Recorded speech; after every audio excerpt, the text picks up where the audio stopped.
Disebut ada upaya operasi senyap, pengacara Brigadir J, ada sindikat polisi pengkhianat.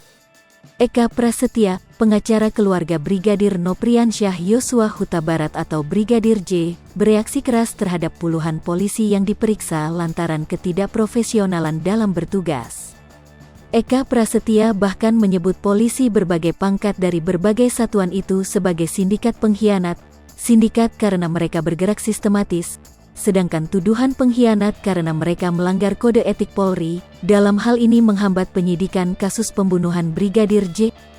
Eka Prasetya mengaku prihatin dengan adanya gerakan di dalam tubuh Polri yang hendak menghambat pengungkapan kasus kematian Brigadir J.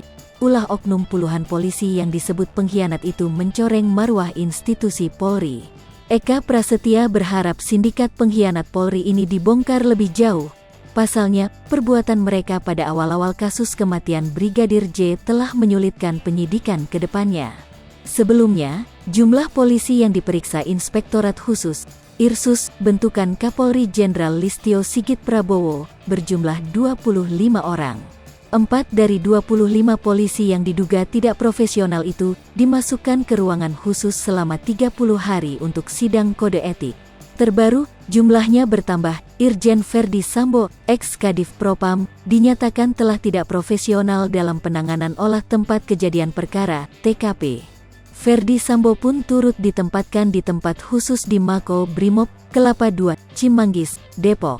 Seperti diketahui, TKP pembunuhan Brigadir J sendiri berlokasi di bekas rumah dinas Ferdi Sambo semasa Kadif Propam, di Kompleks Polri, Duren 3, Pancoran, Jakarta Selatan, Jumat, tanggal 8 Juli tahun 2022.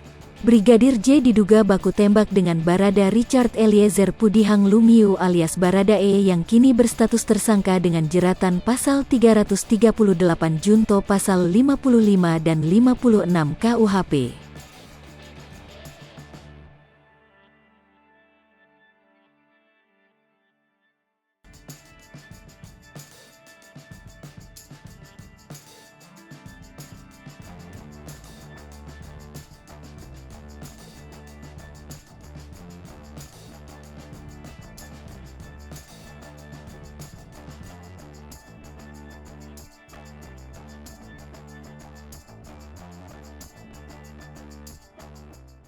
Hai pemirsa Sri Popo TV, jangan lupa komen, like, dan subscribe, serta tonton terus berita-berita terupdate lainnya.